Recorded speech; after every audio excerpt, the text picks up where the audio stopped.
like Uh, 20, 30 minutes. there we go. 1 second. There we go. Let me turn this one around. You want me to drop this right now? Or is it pretty close? I mean, yeah, you could. You don't think it will? I haven't even started on the edit.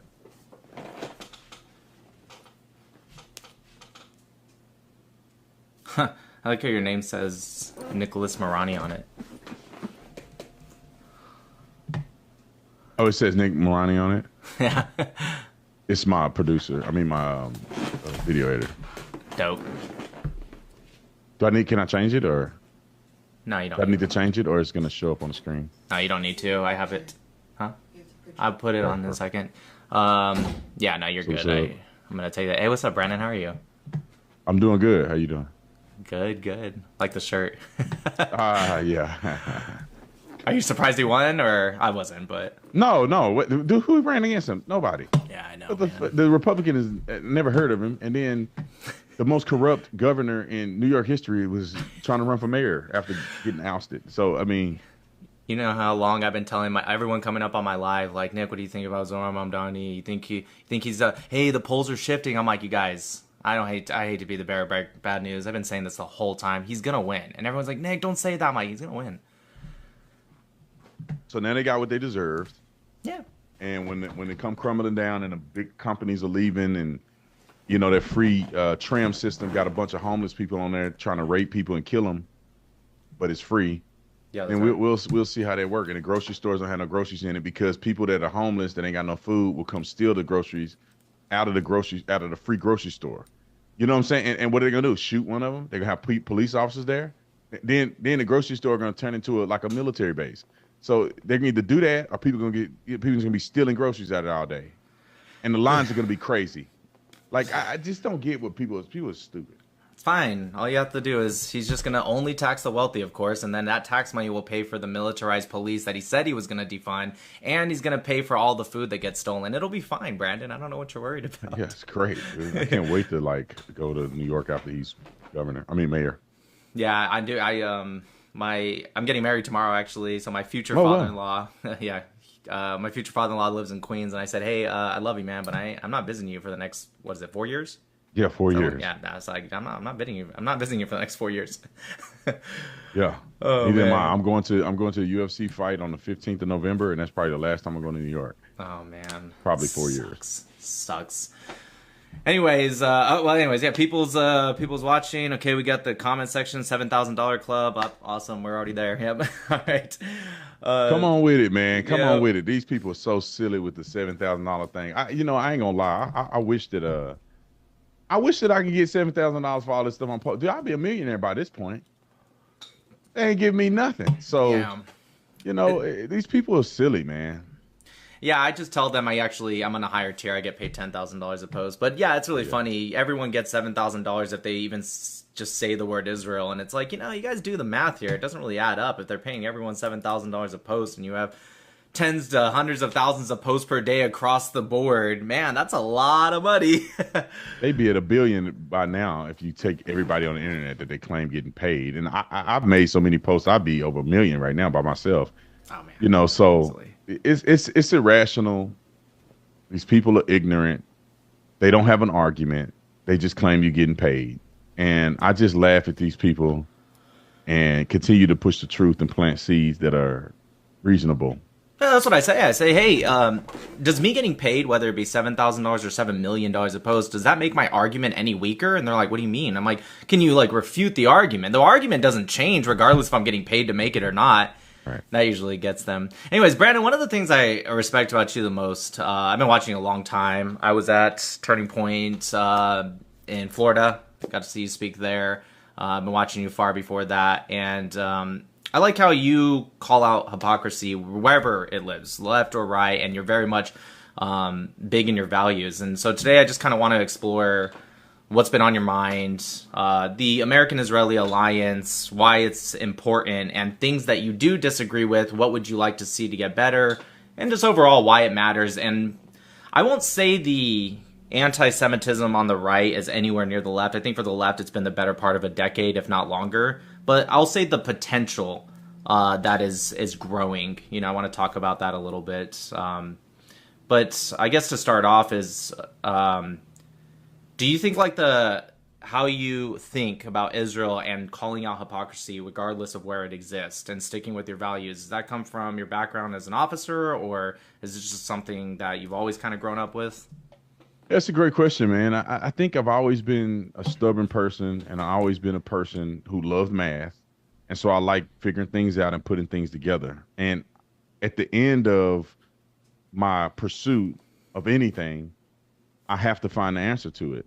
And the answer is outside of emotionalism. Just like math, you can be emotional all you want. That's not going to get 2 plus 2 to be 4. You know, you have to be more pragmatic and have a practical response to things. And growing up, I've been like that my whole life. Becoming a police officer exacerbated that, because I have been in situations where I hear one side of the story and I have been convinced. I see a woman with knots on her head and I'm like, the guy beat her up. And when I find him, I'm arresting him. Then we find out that she actually beat him up and he was defending himself, and then she went to jail.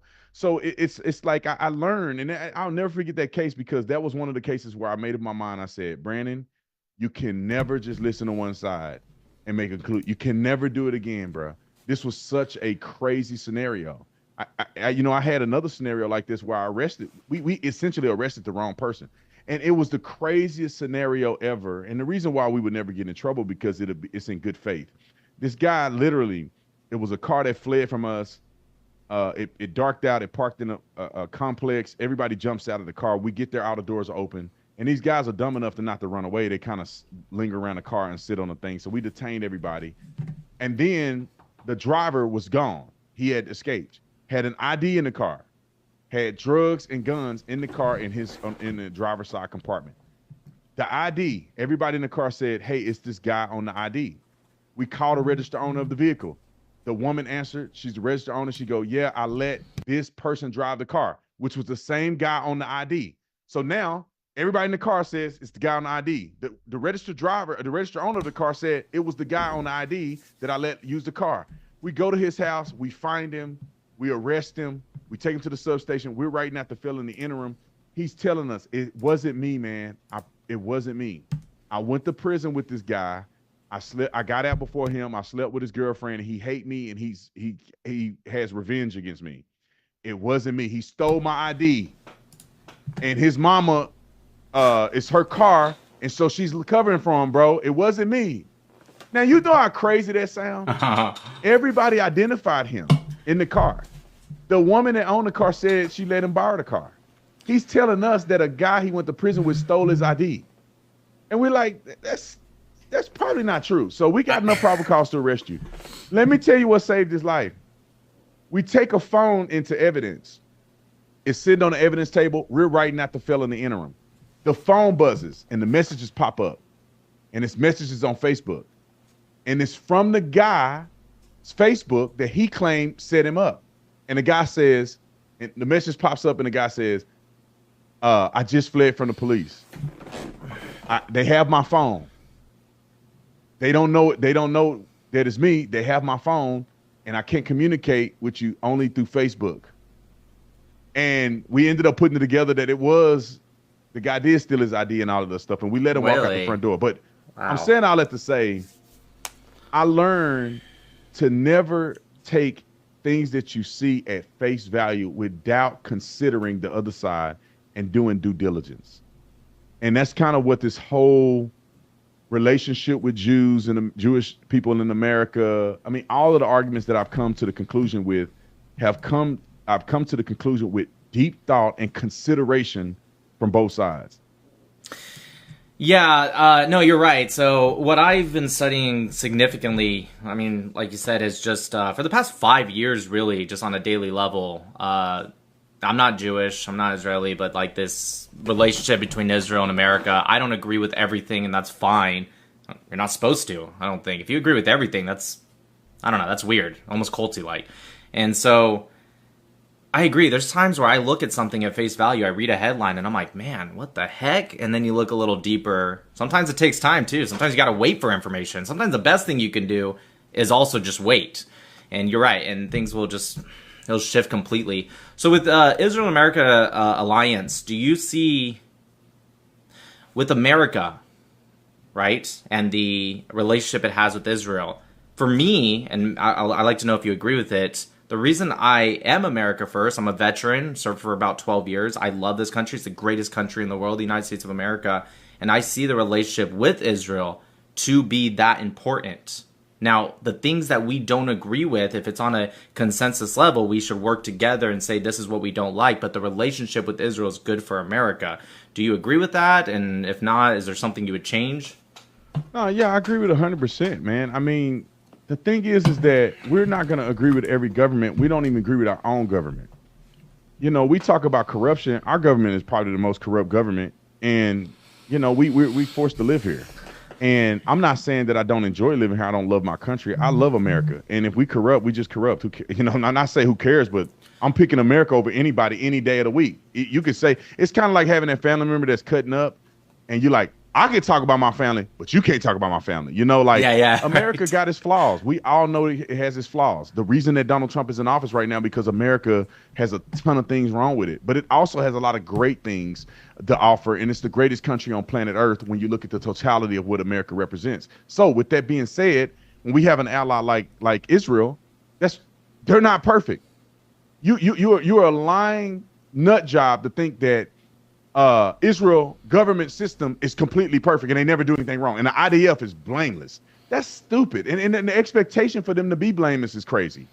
And strategically in the region with certain resources that we get from Israel, the intelligence that we get from Israel, the proximity to Western civilization in the Middle East, and the proximity to military power in the Middle East on behalf of America is strategically important to us. And the crazy thing is that people often want to talk about we give them aid. Listen, and I know the naysayers are not going to want to hear this because they're disingenuous. We either support Israel in standing up for Western values in the Middle East, or we're going to end up in the Middle East. It's one of the two.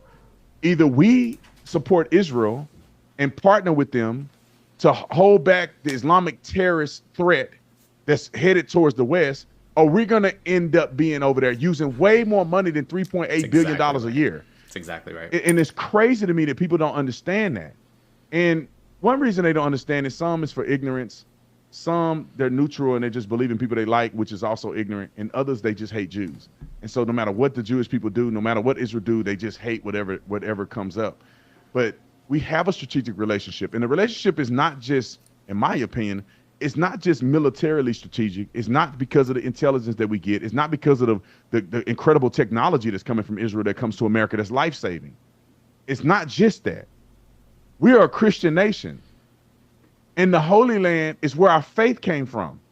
It's like the foundation of America came from Israel. I don't know why people don't understand that. The fact that we believe in Jesus Christ today was because of Jews, Jesus and his apostles and other Jews who pushed the gospel of Jesus Christ in Israel first.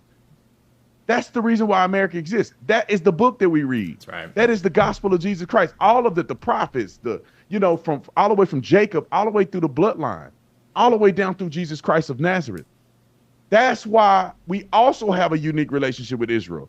That's why Christians love going to Israel and love seeing where Jesus lived and where Jesus walked and where he preached and where he taught and where he prayed and in the Garden of Gethsemane and some of the sermons he did and the miracles he did and all of those things that he did all over Judea and Samaria and also in Jerusalem. This is why we love Israel as well. Do we want the radical Islamic terrorists to take over Israel? Now you tell me how Christians would be treated in Israel if the Islamic terrorists took over Israel, or the people from the West Bank, the Palestinians or Gazans. I can just give you one statistical data point. Bethlehem, where Jesus was born, was 80+% Christian. That's right. Yeah. And then when the Palestinians took over, now we fast forward today, it's now 13 to 17% Christian. What happened? Max. Christians are not welcome in the very birthplace of Jesus Christ. There's only 50,000 Christians reportedly in the West Bank. There's only 1,000 or so in Gaza. Why? Majority of the Christians live in Israel. It's about 180,000 Christians that live in Israel. Christians can proselytize in Israel, which means they can witness, they can convert people in Israel. With, there's some restrictions like children and people without their consent and stuff like that. They can't use money to bribe them. But in a very naturalized way, they can build churches. Christians can serve in the Knesset. Christians can have rights all over Israel. Something that you cannot do in the West Bank and Gaza. I literally have Jesus is Lord in Hebrew tattooed on my forearm that I got in Jerusalem. So with people, acting as if our relationship with Israel is just all rooted in nefarious purposes, I just don't understand where they're coming from with that, unless they're evil or they're completely ignorant to the reality. Trolls, people have never been there. I've been there multiple times. I make sure I go to Jerusalem a lot. Not only with Bethlehem, what you said, you're absolutely correct. 80, some sources say 90+% prior to Jordan actually annexing the West Bank. And what people don't realize is when Jordan illegally annexed, including Bethlehem, you're right, it went from 80 to 90% and then Muslim majority in just less than 2 decades. Less than 2 decades, it went down to about 40%, give or take, Christian. The Jews take back over Bethlehem up until the Oslo Accords. And in that small period, from the 6-Day War to 93 of the Oslo Accords, Christians became a majority again. And then the Palestinians take over, like you said, and then now it's 13 to 17%. I've read some that say 10 to 15%. But yeah, it's insane, and people think it's a coincidence, and they want to blame it on Israel. And it's like every time Israel has controlled that piece of land, specifically Bethlehem, Christian population goes up. Muslims control it, Christian population goes down. And we see this throughout all the Middle East. Israel is the only place where the Christians are thriving and increasing. And I wholeheartedly agree with you. What you talk about with the $3.8 billion a year, I think you raise a really good point, because people don't understand that, first off, about $500 million of that is direct funding, all to missile defense. The other $3.3 billion is a credit system that is sent back into the American economy. Let me fix this real quick. My question for you is, can you expand on the importance of the intelligence that we receive from Israel and what that means in terms of value, and how you see that as an American versus if we didn't give it to Israel, how much money would we have to spend without their help? Right. I mean, it's unimaginable at what lengths we would have to go to get intelligence from the region. We would have to put some of our sources, human sources, which are people, we would have to put their lives in danger, because they would have to somehow get to the region, incorporate themselves in populations where they are not true to themselves, meaning that they have to be spies or some other way for us to get intelligence. They have to embed in the community. I don't know how we would do it without Israel, to be quite honest, to get any intel in the region. But if we did, it would be heavily expensive. I mean, Ted Cruz spoke about this at the event that he just spoke at. And these people are in our government. These people are in the House of Representatives. People are in Congress. People are, serving in the Senate. And they understand how much money we appropriate and how much money we would have to spend if we did have spies. Now, we probably have spies in other places, but to have them in Israel, and we did not coordinate with the Israeli government, therefore we would have to have spies or something in Israel, which would be secretively. Then we would have to have them in other places in the region secretively. If we didn't have cooperation with Israel, we probably wouldn't have a good relationship with Jordan or Egypt. And so it'll be a catastrophe to try to do this. And this is why we partner with them. How do we know that Iran has nuclear weapons that they're building? We don't have access the way that Israelis have access and the IDF have access and Mossad have access to tour the facility, to put spies and bug people in Iran. We don't have enough intelligence to somehow get ourselves into Qatar in a way that's conspicuous, so, or less conspicuous. I think that's the better term. Right. Yeah. So I think it'll be very costly for us to do that. And it's not effective and efficient for us to even attempt that. When we have a country that is supportive of America. Let me say this: like the people on the internet are living in the matrix. The president just went to Israel. He was in the Knesset, gave a speech in the Knesset. Like they love Trump. Trump respects Benjamin Netanyahu, at least enough to have diplomacy. When Donald Trump flew into Israel, they building welcome Trump or something in the sand on the beach. They're flying Trump. They wearing Trump hats. I mean, the people of Israel love and appreciate and respect Donald Trump. And I would argue that they probably do more than people in America do. Absolutely. Half of us love Trump. I bet more than half of them love Trump in Israel. When I went to Israel, we went to the Golan Heights. When you're going up the mountain to the Golan Heights, they have a sign that says Trump Heights. Yeah, that's right. It's one of the kibbutzim, yeah. They love Donald Trump in Israel. Why in America we somehow think that they're our enemy? That's the craziest thing ever. He get probably some of the best receptions when he come to Israel. And Netanyahu comes to our Congress and speaks, and he's welcomed at the White House. Donald Trump obviously has enough respect for him. He invites him to the White House and all of the above. And it's interesting to me that people are not seeing this stuff. They're not seeing the partnership and relationship between America. They don't want to see it. They conflate Israel with AIPAC. When all AIPAC is, like, here's the thing. You are a complete ignorant fool if you think AIPAC should register for FARA or register as FARA. You are a fool. It's American citizens. And Americans, last time I checked, can lobby for whatever they want to lobby for. If you don't like what they're lobbying for, then just don't take lobby money from them. But you can't say they're supposed to register as FARA.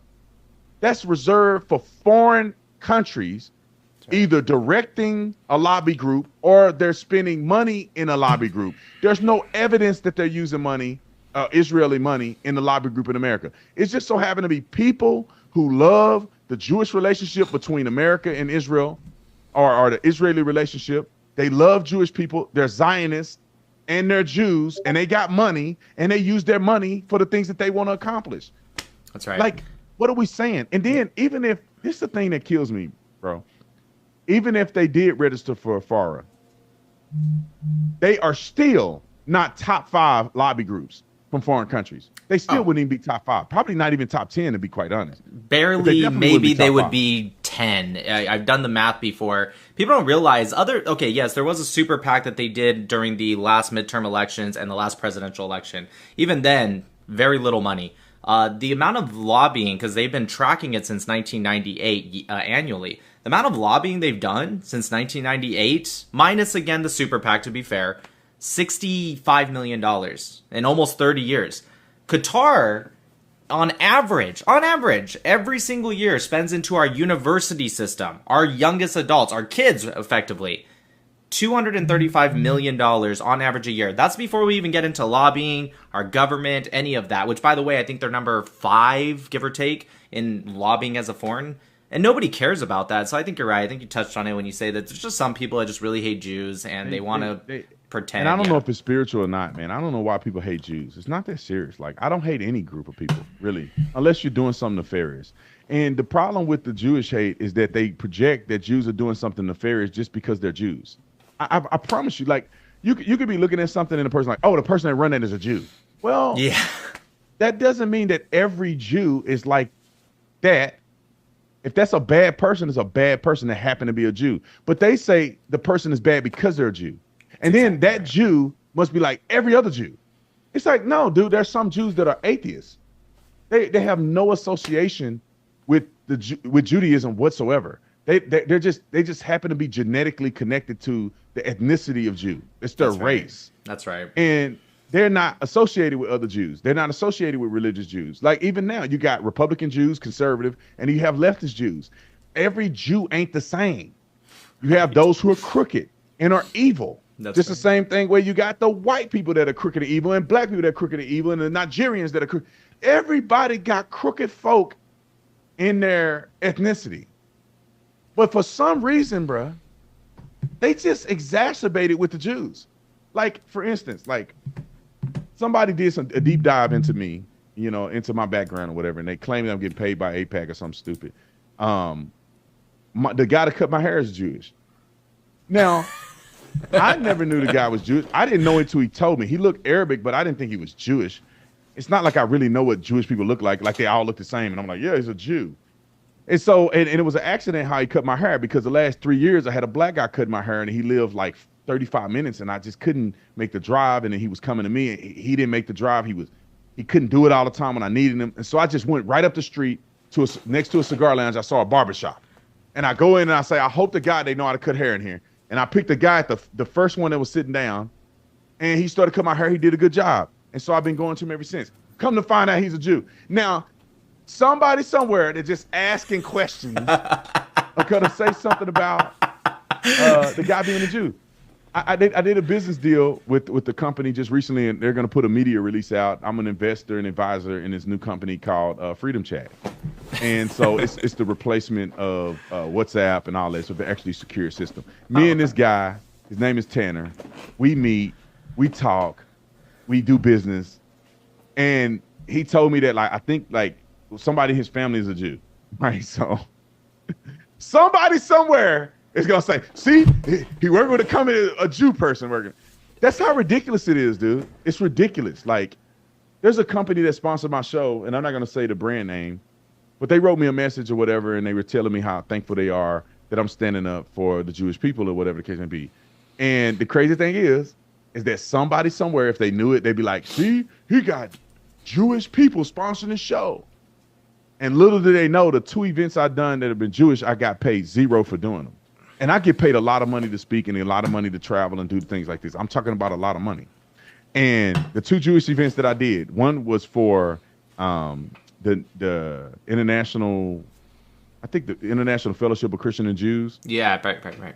Which we got to email them, because I'm kind of disappointed in how they treated me. But went there, did that free. The RJC, the Republican Jewish Coalition that I just spoke at, free. Like, what are we even saying here? These people swear to God I'm getting paid, and I'm doing events. The 2 Jewish events that I've done with him have been for free, and I charge people a lot of money to do events. So it's asinine to me that people are thinking that somehow, like, you and I are taking positions for money. Like, let's be honest. If somebody want to pay me for an opinion I already have, right, content I'm already doing that I've been doing for 7 years, 8 years now, please, thank you for your support. Pay me. Yeah, I'm already gonna say it. Yeah, I want to know. I'm already saying it for free. If you want to put money in my pocket for the pain and suffering that I'm going through standing up for what's right, come on and pay me. I've been supporting Trump for I don't know how many years. I ain't never received a dime from Donald Trump. Matter of fact, I've been invited to the White House a few times, and of course I had to cover my own flight and hotel stay. They didn't even help me with a flight to come down there. But I don't need that, because I stand on what I believe, and I don't need money to do stuff that I believe. But if they want to pay me, if it's some rich Jewish person say, Brandon, I love the way you think, like Kanye did with Candace way back then. I love the way this Officer Tatum think. I want to invest millions of dollars in this company. Come on, where do I sign this line at? But there's no amount of money that's going to make me disagree with the things I actually believe. You can pay me enough money for me to say I'm not supporting Jews no more, because that's not what I believe in my heart. And if I lose my platform, which I don't think I will, because there's enough people with common sense, but if I do, so be it. I can't look God in the face and say that I'm going to do it for my own personal gain, or I'm going to turn on what I know to be true biblically because I'm afraid of backlash. I'll never do it. I just also think that the whole point, and I think people grow naturally just by being authentically themselves, even if that means coming with hate now. I think in the long term that always grows. Do you want to talk about, you said that you don't like how the International Fellowship of Christians or Jews, whatever their name is treating you. You want to talk about that, or you want to put a pin in that for now? Yeah, no, I don't think, let me make sure I preface that. I don't think it's the way they're treating me. I went to an event, and I just felt like the way they handled the event was a little, it was a little sketchy, right? I ended up getting into stuff that I didn't plan on getting into, right? Just for just for sake of argument, I was asked to go to an event that was held at my favorite church in America. Right, it's one of my favorite churches, Right. and obviously, it was a. It's not the church that held the event. It was them that held the event, and the church allowed them to hold the event. So I went to the event, and they initially told me like, "Hey, come here. There's a gentleman that worked in the IDF. We would like for you to interview him." And I said, "All right, that's fine. No, but they're not paying me, but I'm already flying somewhere anyway. I love the church that they were at." I said, "Man, I'm gonna go do a church service and interview a person, and I'm out of there."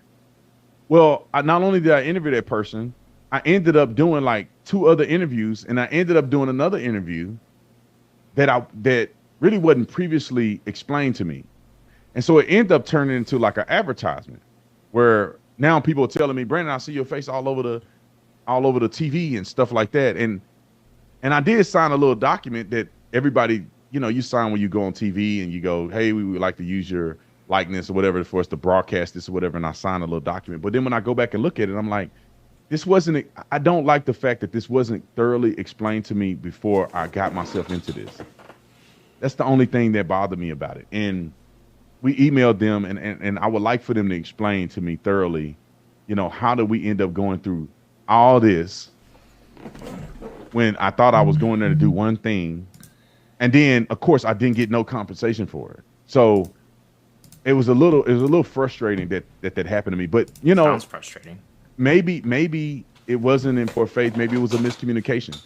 But I have never experienced nothing like that where I felt like I'm at an event and I won't say it was trickery, man. It's just that I came here to do this thing here. And then all of a sudden while I'm there, it's like, "Oh, do this. Hey, do this. Hey, can you do this? Hey, can you go do this interview right here?" And I'm like, "Oh, fine. Whatever y'all need, man. I support the cause." And then it's like, "Hey, can you sign this real quick so we can, use your video, whatever." And I sign a thing. And then I'm like, this look like an ad. I got to read an ad. I'm not prepared to read an ad. I don't have a telephone. What am I supposed to say? I'm not even prepared to do this. I'm coming to do interviews and then attend church and do all that. I didn't come prepared to do a advertisement. And so then people are telling me they see it on TV. I'm like, well, that wasn't explained to me that it was gonna go that way. So I just was a little upset about that. You know what I mean? Yeah, no. And I expect them to call me and make it right. And then if they do, then of course I don't have any problems. If they don't, then I would never work with them again. I know that sounds super sketchy. I ain't gonna lie to you. I mean, when I don't really know the group that much. When you go do something, you're very clear about it, and you respect people's time, and you respect people's honorarium or whatever the case may be. I would never in my life try to get somebody to do something for free if the value is not like That's that. right. Because I have other people other corporations or people I partner with. I think they'll never do that. If they are going to have the intent to use content for some reason, they will thoroughly explain. And if there's money to be made, there's a conversation that needs to be had. Like, is there money that's to be made off this? Where is this going? How long are you going to use, my person, my identity? Like, we need to have a conversation about this, because are you going to use it in perpetuity? Is every time you do, you could just use my face and put it out everywhere without even having a conversation with me? Right. I'm hoping that that's not really the case in this situation, but those things I don't like. Well, yeah, very clear. Let's communicate very clearly what the expectation is, and then I don't mind going out of my way, flying somewhere, and going here, and I can make a determination that, of course, I'm not going to get an honorarium to do any of this, but I'm making the exception to do it. Just like the RFJC. I mean, it was no honorarium compensation, but I love the cause. I don't need the money because I make plenty of money, and I wanted to go and speak and support. And I don't need money to do that because that's already what I feel. I stopped by, I did it, then I went to a UFC fight, and I was doing my thing in Vegas, having a good time with some friends. And so that's fine. I knew what it was. We had a good communication about it. I didn't need to charge an honorarium to do that, and it was cut and dry. And that's exactly what I'm saying about you. You're very, very big on these are my values, and everything you're saying makes perfect sense. Time and identity is the thing that is ours, and it's If it comes at the value of I love the cause and I want to help it, that is the value. If it comes at the value of an honorarium, money, whatever, then that is the value. So I agree with you. Millie, are you here? Can you hear us? Sorry, there is somebody who'd like to ask you a question. She runs one of the biggest MAGA lives on TikTok. She's absolutely a friend, and I promised her she would get to ask you a question, and she's here. So Millie, go ahead, ask your question. Can you hear me? Yes. Yes. Okay, I'm so sorry. It didn't light up the box. So I guess I know that Nick's probably asked you a lot of the questions surrounding Israel, but I think that from the MAGA side of the aisle, my biggest concern is the extremism that is growing on both sides of the party. We've seen now multiple conservative content creators kind of lift up Nick Fuentes for some reason. And so we saw with Brett Cooper, she was kind of defending the interview that happened with Tucker Carlson. Tucker Carlson interviewed Nick Fuentes without asking him and pushing back on some of his beliefs about, Schmittler saying, women want to be raped, stuff of that nature. And then Candace Owens did an interview with him as well. Even the Hodgkin twins are somewhat defending him. So I guess from MAGA, me personally, I'm concerned that the alt-right Groyper movement is making an attempt to take over the conservative party. And if they successfully do, I don't see myself being attached to the Republican Party with that type of movement being lifted up. So what are your thoughts on that? Yeah, I don't necessarily think these idiots, which I call them idiots, they're clear idiots, that it will make me leave the Republican Party. It's going to make me fight to keep these people from representing the Republican Party. More of us need to stand up. Supporting Nick Fuentes is insane. And these people are conflating free speech with calling people out on the carpet. And then the same people that were getting mad at us for calling Tucker Carlson out, he came back and apologized. So you tell me who's wrong? He should have never said that. We called him out. Now he apologized and said he didn't mean it and he shouldn't have said it. So to be honest, the people that criticized Tucker Carlson weren't wrong because he knew he was wrong for saying it. And then the whole thing about Nick Fuentes, like Hodge twins and all those guys, these people, and I like the Hodge twins. I talk to them. I send business to them when I can. But I think some people lack depth and wisdom. Like there, some people they only can communicate and do commentary at a surface level. If it goes any deeper, it just gets ridiculous. It gets mindless. It gets into let me see where the wind is going. None of it is deep enough. There's nobody that have any common sense that believe in God. And I don't know if Hodge twins claim to be Christians or not, but anybody that have common sense that believe in God will think that a person that's on his podcast saying that women should deserve to get, that he supported Joseph Stalin, who was an atheist, who hated Christians, who hated religion. He destroyed churches. All of the same thing they claim Jews are doing. Joseph Stalin did it at a high level, murdering innocent people. You name it, he did it. Hitler did the same thing. And these people are compassionate and Hitler and Stalin adjacent. And people are accepting them and saying, this is the new party. This is the new movement. I tell you what, I'll say this, and this is what teed me off. I really respected Charlie. Charlie was really considered my friend. When Charlie called me, he needs something from B. Tatum, it's done. When Charlie died, as a man, my goal was to protect his legacy and his wife, because he's not here to protect his wife. And if a guy ever came out talking about Charlie's wife, you ain't coming on my show at all. But if somehow you end up in front of me, I'm going to check you on what you did. Mm-hmm. You're not going to disrespect my friend's wife and think I'm not going to check you over it. You're not going to disrespect my friend that somebody I believe was a friend, and you talking about he wasn't a Christian and he was despicable and he's a liar, and you literally went after Charlie Kirk for ever since 2017 when I was with Turning Point, and you're going to come on my podcast and I'm not going to check you over that. You're like, this stuff is crazy to me. And so to see people bringing him on, I'll tell you why they're doing it. Clouds. Yeah. You think I ain't thought about it? If I brought Nick Fuentes in here and me and him had a debate, I'll get millions and millions of views. Oh, it'd be insane. But I don't mess with people like that. I don't need views, bruh. It's principle.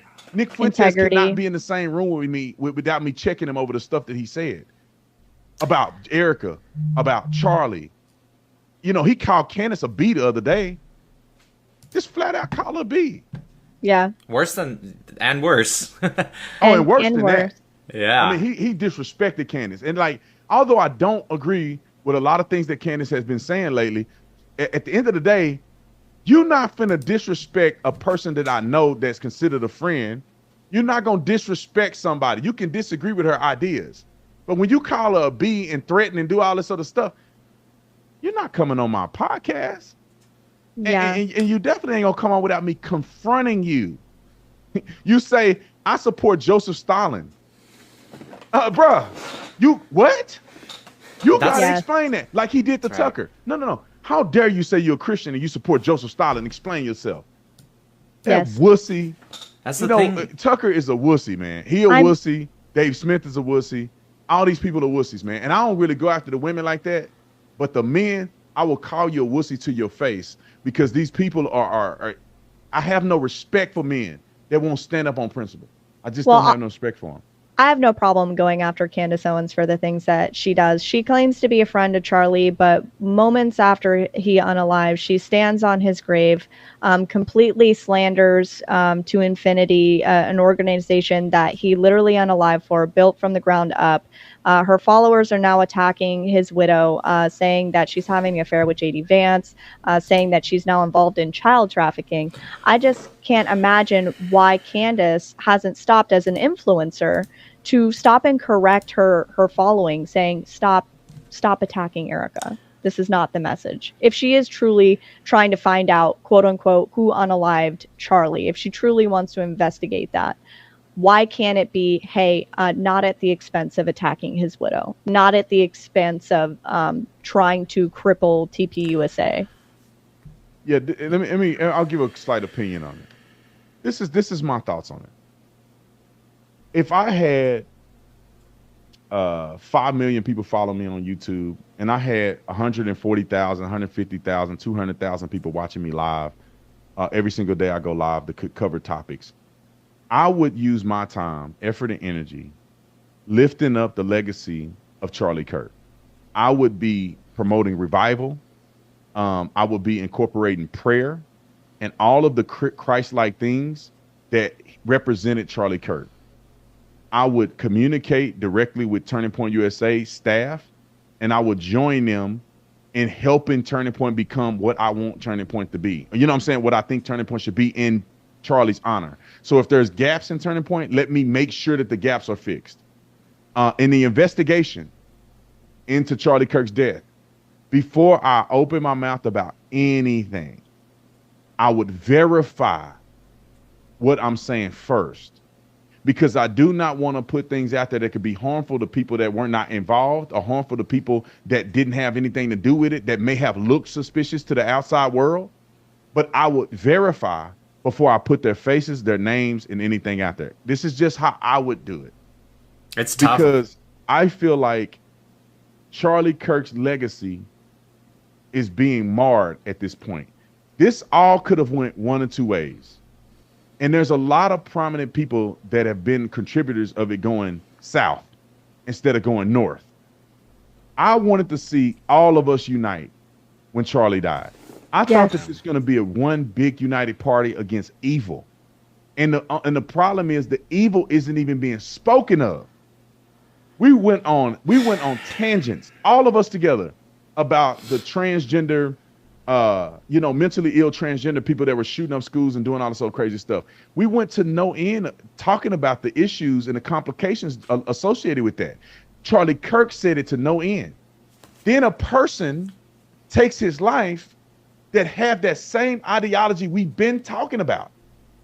And so we should be spending more time addressing that ideology.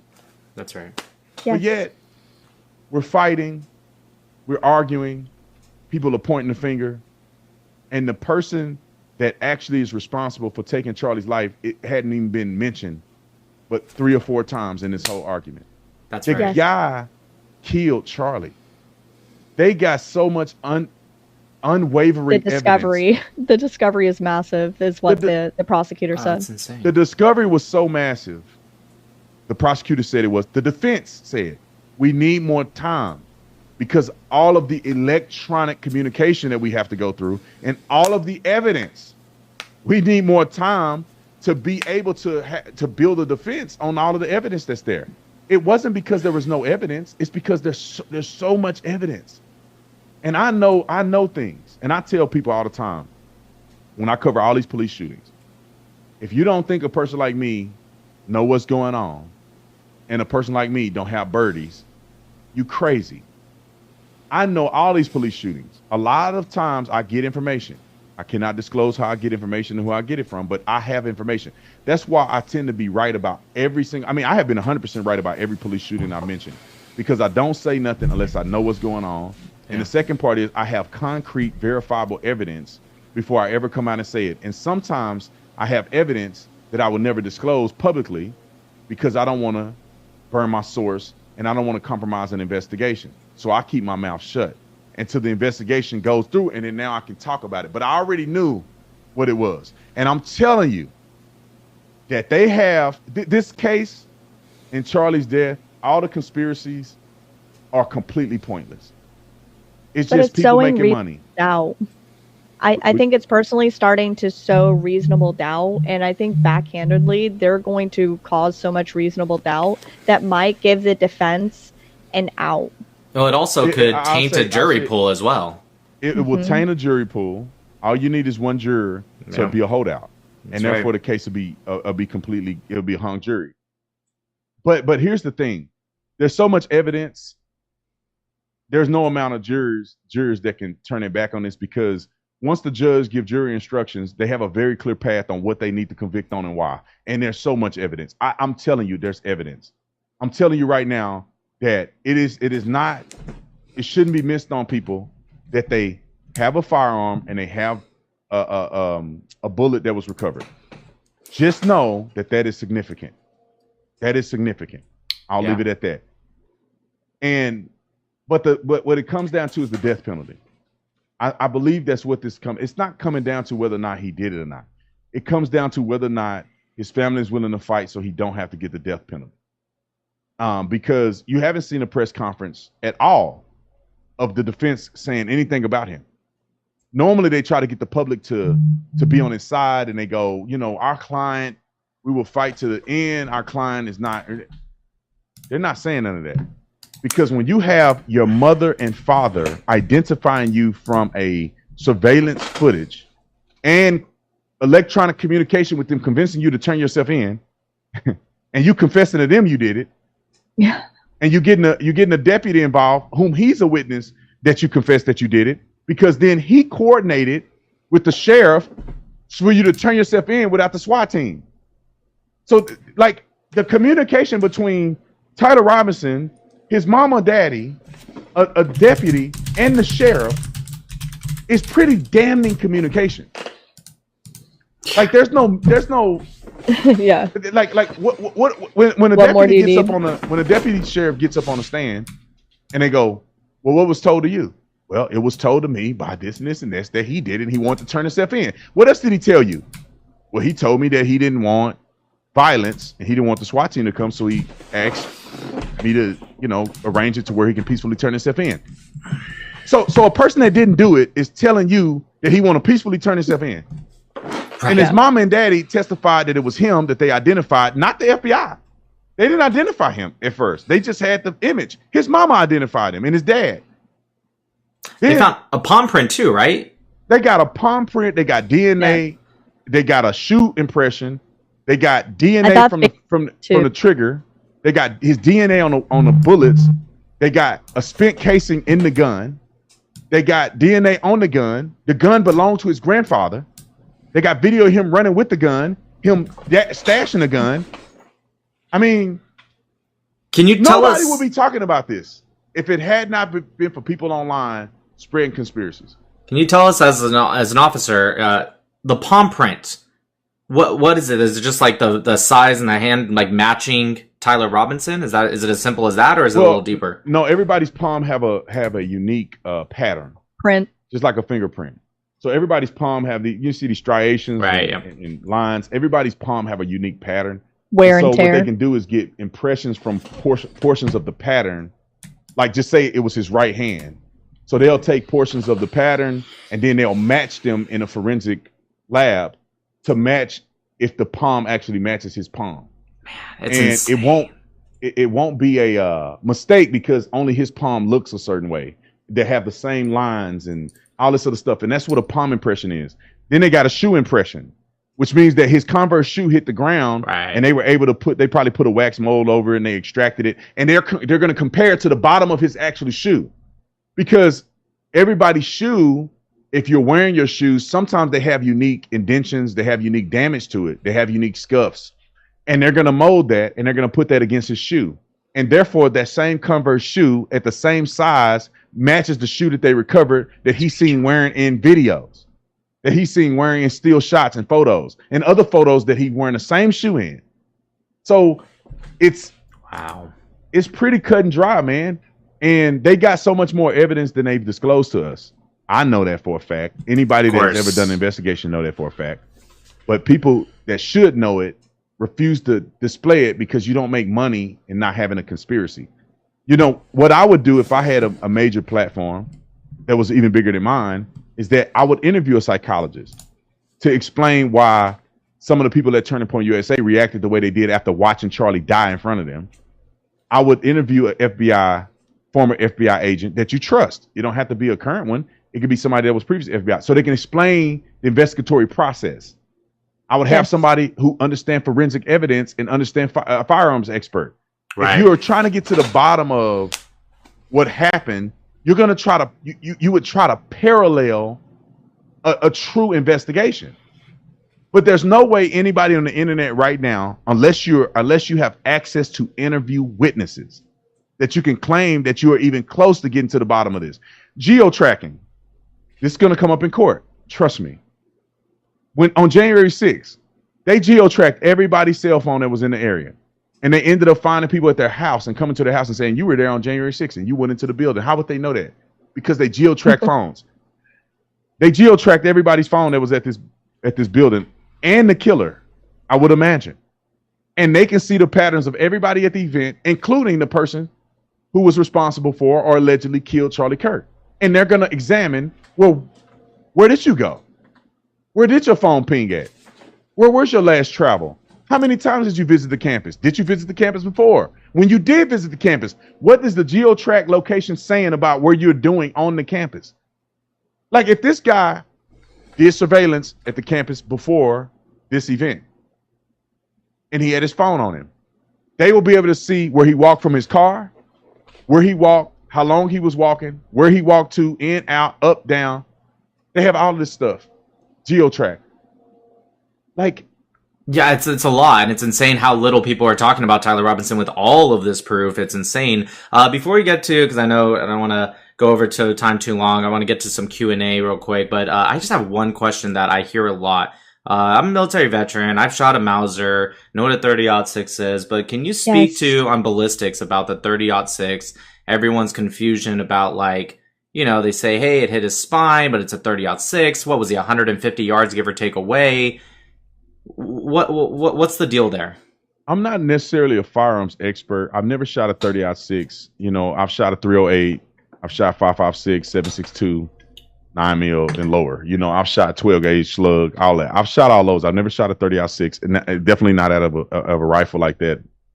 You know, so, but I've seen videos online and I've seen people test fire 30-06 and all of the above. 30-06 is a massive round.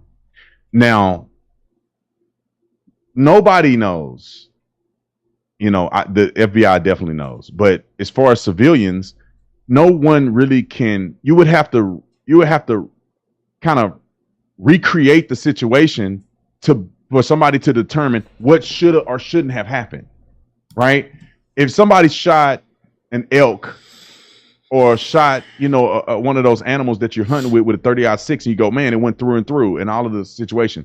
You got to compare the distance that you shot it from, the type of ammo you use. Are you loading your own ammo or is it stock ammo? Like it's a lot of contributing factors. So what a person would have to do to be able to unequivocally deny that it was a 30-06 or not is that they would have to recreate that scenario.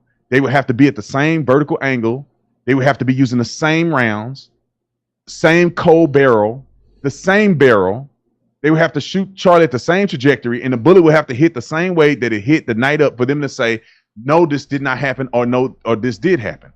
A 30-06 round hitting a person was the biggest question mark that I had in this entire case. And I believe that the FBI will get this right. And I believe that the FBI knows a lot more than we know. And I'm not convinced that a person can say that a 30-06 wouldn't react the way it did in Charlie's body. We don't know. We really don't know. We've never seen a person shot at that foot. I mean, that distance. And a 30-06. I would ask people to do the research on this. I haven't done it yet. But there is a maximum velocity distance of a 9mm, 223, 5.56, you name it. There's a max velocity, which means that when the bullet leaves the barrel, it's obviously not at its max velocity. It gets up to max velocity, then it begins to decrease in velocity. Therefore, if you shoot a gun off, eventually it's going to hit the ground if the further you go out. These heavy rounds like 308 and 30-06, 50 cal, these rounds can travel very far. I think a 50 cal could probably travel over a mile. A 30-06, I mean, I could be wrong about that. A 30-06 can travel probably 600 yards, easy. So yes. A person would have to do some math there. I haven't done the math yet, but I wonder what distance does a 30-06 meet its max velocity? And if the max velocity of a 30-06 is at 400 feet, or 400 yards, I'm sorry, or 600 yards, then that would articulate that if Charlie is shot at 150 yards or so, 100 to 150 yards, that means that the bullet didn't even get to his max velocity. And people that are comparing that to shooting a elk or I don't know what they shoot with it. I don't go hunting. Then you have to compare the max velocity. Like if it hit Charlie at its max velocity, then it probably would have ripped through him and took his whole head off. But if it had not reached max velocity at that angle, that could explain why it may have tumbled the way it did, or it may have fragmented the way it did and didn't go through his body. So, that's one thing that I think people should consider. I might look it up while we're here. I also think that this a 30-aught has not been tested against a spine and reacting with the impact of a spine that has a lot of built up calcium. I think that also has not been tested. But ballistics, I mean, this is what we have ballistic analysts for. This is why we have all of that forensic science invested in solving homicides. There wasn't studies with the 30 none of these people have ever done. None of these people have never worked at a crime lab, right. And they have no idea what they're talking about. Like you can say, I shot an elk with a 30-06. Yeah, but there's freaky stuff that happen all the time, depending on if it's a hollow tip or. That's right. Yeah. There was a study that I did read that said that it actually is about a 10 to 20% chance, not likely, but possible that actually the C-spinal area at the top can stop a 30-06. And bullets, they do weird things once it enters the body. I mean, it's just a fact of the matter. We just never know. We never know what obstruction he had. We don't really know. The FBI knows, but like I said, I mean, did he load his own ammo? Because if he loaded his own ammo, he obviously at some point, if you underload the ammo, it won't fire. Right. But it could be that he didn't load the ammo enough, or he had bad ammo. I mean, we don't know how long this ammo been sitting around. That's right. Some of these could be factors. I'm not saying they are, but they could be, and this is what they have to investigate. So someone made a good point. Martin Luther King was also struck with a 30-06, and the projectile stayed within his body. I didn't know that. Yeah, so I just looked it up and I fact checked it. They said he was struck with a 30-06 pew pew fired from a Remington model 7600 long pew pew. TikTok friendly language. I'm gonna have to look that up, because why nobody talking about that? If you got shot with a 30-06 and it didn't go through and through, why were you surprised that Charlie getting shot with a 30-06 didn't go through and through? Yeah, so that was something I just fact checked. It was confirmed by ABC, History.com, Seattle Times, that he was also struck with a 30-aught and it didn't go through and through. That's a good So point. That's awesome, Millie. I had never heard of that. You're I never heard of welcome. that either. Yeah. That's significant. That's very To significant to the narrative. It is. To give Brandon his time back, I do have just a couple questions from the audience. Millie, thank you so much. You're absolutely amazing. If you guys don't follow Millie, she runs very, very big MAGA lives here on TikTok. She's absolutely incredible. You guys should give her a follow. Brandon, so before you leave too much while you're researching, this question comes from a dear friend of mine. His name is Rabbi Litvin. If you ever, because obviously you're Talmud Tatum now, so if you ever have questions on the Talmud, Rabbi Litvin's got you. He's one of the most intelligent guys that I know, but it's incredible. His question for you is: when did you first recognize the need to stand up for Jewish people in Israel? Yeah, that's a great question because it's in two phases. My support came before me feeling the need to stand up, right? I mean, I didn't really think it was, I didn't think anti-Semitism was really that bad in America at first. I thought it was a couple of nut jobs that also hate everything. I thought a few of them in the corner, spitting on each other at a protest wasn't significant, and so when I went to Israel, I fell in love with Israel. I fell in love with the Israeli people, and I became more like, I want to get to know Jewish faith and Jewish people more often. I want to go to Israel more. I really loved my experience there. And it opened my eyes to the relationship between America and Israel. And so I loved the Israeli people, and I was a big fan of Israel. And then it wasn't until recently, like when you see that video I did on Instagram that was viral, I was sitting in my car and I was just ranting about these ignorant people. That's when I really was like, I can't no longer like sit back. Like, I got to go hard now. Because when October the 7th happened, I thought it was cut and dry. I said, yeah, they need to turn that place into a parking lot. And when I clarified that in my speech, but clearly people don't show it. It's not that I wanted innocent people to die. That wasn't my goal. The thing was that I want people to realize they can never do this again. So whatever it takes for people to realize you would never do this again, that's the extent in which I think that Israel should have responded. And I thought that everybody had common sense like me. And so we all get it.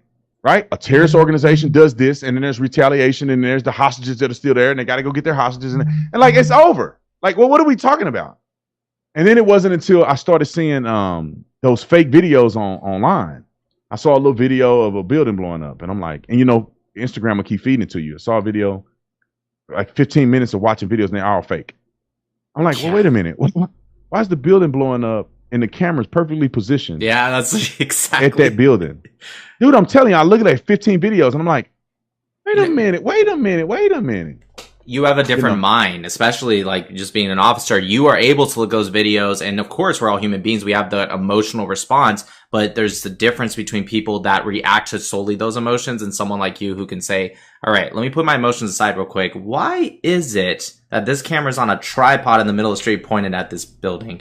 I saw this, I saw your video, and with Myron Gaines, you guys go and debating back and forth. Man, the amount of lies he spewed. I literally couldn't make it past 30 minutes before I had to make like 5 different videos talking about the whole 83% of civilians are killed. That study came from, if you just actually read the study and not just the headline, you know how they got to the 83% are civilians? What they did was they took 8,900 from a database that was totally secret. They don't want to release it, but let's just pretend he's telling the truth.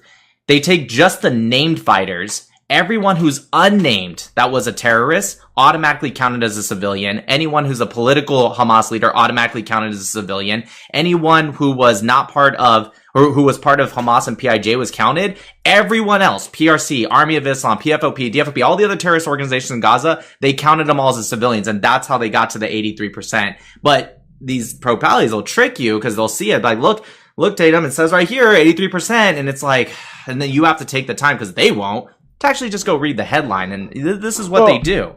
You can just see where the source comes from. I think that's very clear. You're like, oh, Hamas told you that? Okay, we need verification.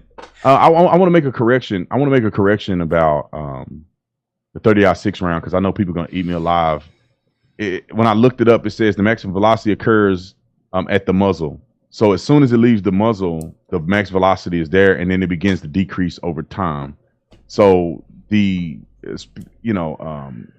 how much it travel per feet is dependent on the barrel length. So it really just depends on which barrel that you're shooting it out of, whether it's a 26-inch barrel, which would be 29 feet per second, or a 20-inch barrel, which is 2,700 feet per second, which is a kind of a big different speed, but it really depends on the barrel size. So I want to make the correction to say that it's not building momentum.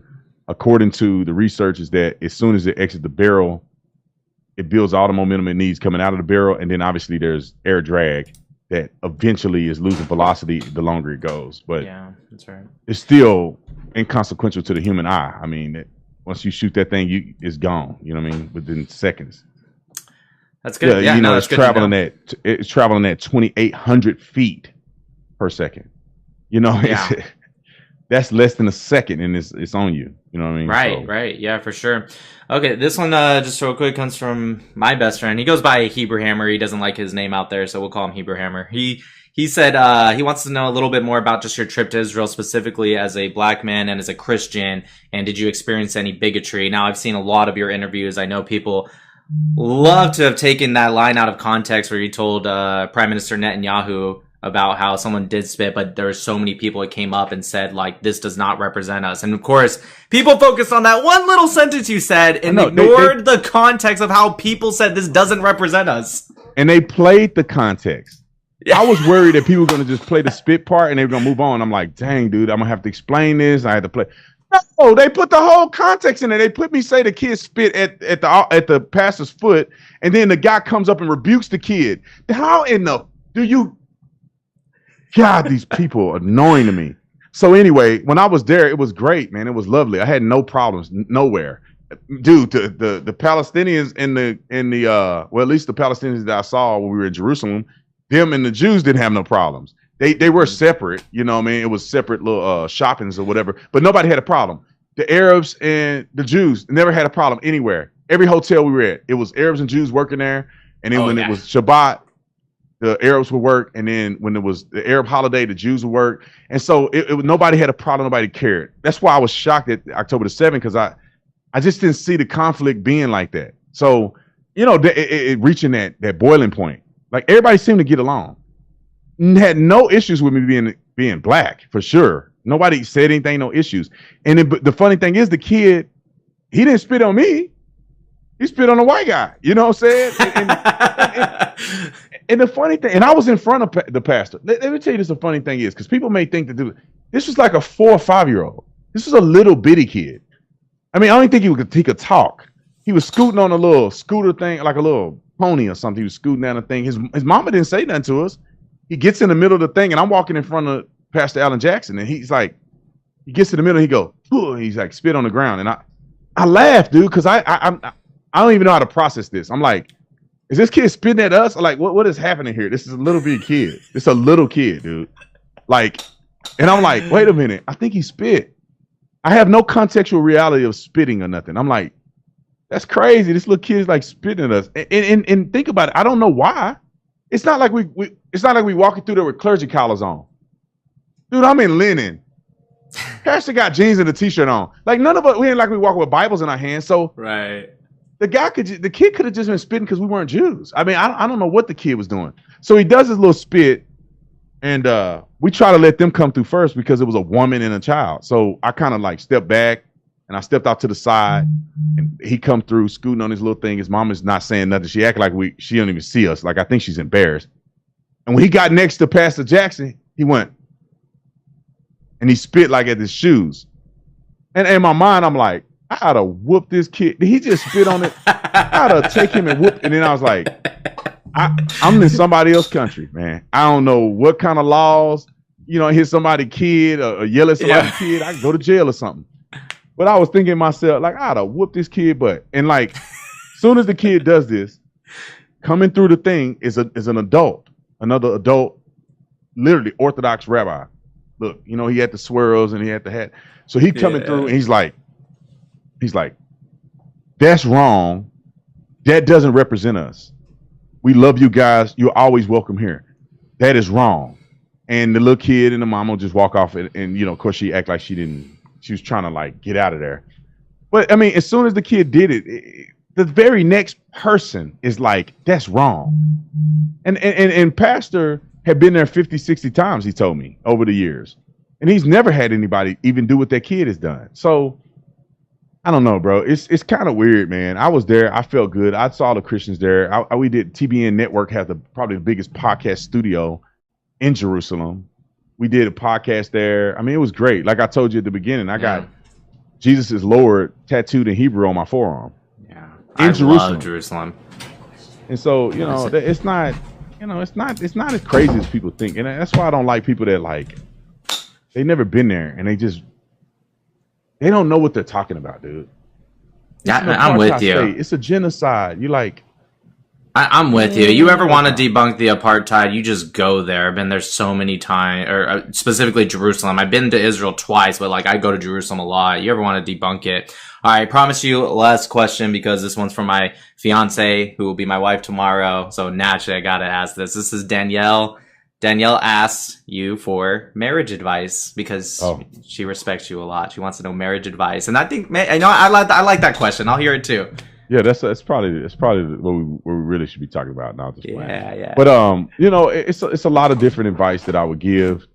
One thing that I would say is that marriage is forever, and going into marriage, married couples have to understand that's forever. There's no exit valve. There's no I'm gonna get out of this. It's forever, and therefore forever means that you guys are not gonna always get along.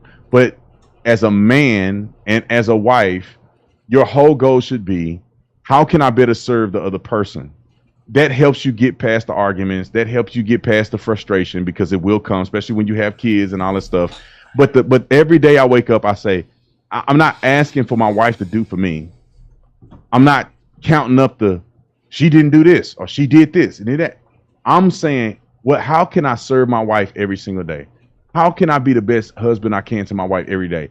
And as a man, when you do that for your wife, the love that she feels from what you're doing makes her treat you the way you want to be treated. That's right. A lot of men think that, well, I want her to do this, and I want her to act like this, and I want her to do this, and she's not doing that. What is wrong with her? It's like, no, bro, what's wrong with you? If you're loving your wife and you're treating her with respect and you're protecting her, you're doing all the things you're supposed to be doing, and every day of your life, you serve your wife, she gonna do everything that you want her to do. Man, I'm sure your wife would agree with me. She would do everything you want her to do if you were doing your job and not counting up who's right and who's wrong. So many men, they want to be treated like kings, but they will not even think to treat their women like queens, and it's insane to me.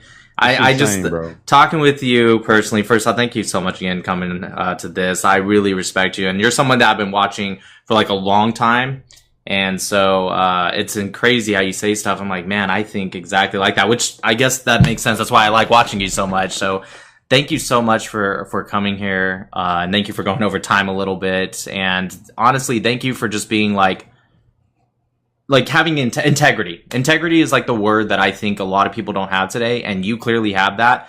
You will say stuff, and I'm sure in the future you may say something that I don't particularly agree with, but it doesn't matter because I have that deep respect because I know it's still authentically him. It's not like he's just saying something someone's forcing him to. It's authentically him. It's not about the views. And I think that's what's made you grown so much. And I imagine that's going to continue. And I hope to see you at the Turning Point. You're going to be at AmFest, I assume. Are you speaking at that? Yep. I need to get tickets for that. I need to talk to somebody. I got tickets. It's almost sold out. No, they invited me to go and they gave me tickets at the one in December, but now somebody switched out and now they're like, oh, we have to wait for a waiting list. I don't know. I had to figure it out. Regardless, I'll be there. I'll be there. Hey, I would like to thank you so much. It was a pleasure meeting you, a pleasure talking to you, and I wanted to thank you so much for your time today. Thank you for letting me ask questions. Yeah, and thank you guys for having me. I really appreciate it. God bless you guys. Godspeed, and keep up the good fight because we're in this thing together. With you, man. All right. Thank you so much. Thank you. Officer Tatum, Brandon. God bless. Thank you. See you guys later. See you.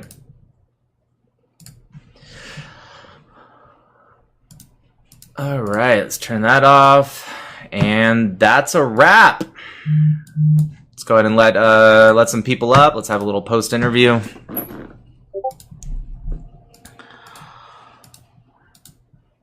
Oh my God, that was amazing.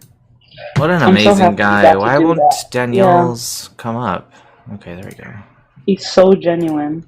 He's a very, very He's genuine guy. actually Really awesome. really, really nice and really funny. Like, I knew he was, obviously, but, you know, it just seemed like he was enjoying himself, and that's pretty cool. I agree. I agree so much. He's No, the so whole genuine. conversation flowed really well. Even though you had nothing prepared, it was awesome. They were falling That in was love in front of our eyes. amazing. Yeah, I just I did have like a general list prepared, but then I was just thinking to myself, like, I ended up not really asking. I asked a couple questions I had prepared already, but that was just like, the thing about Brandon is he's just someone that is just, you ask that first question and then it just flows into a conversation. So I was like, I don't want to feel too robotic. Let's just see where the conversation goes. Yeah. I think that was a better strategy for someone like him, right, Renzi? What do you think? Yes, I listen to him all the time too. I listen to him every morning. His podcast. He just speaks his mind. Like, he's not. Yeah, he doesn't care. It doesn't feel fake when he talks. It's unapologetic.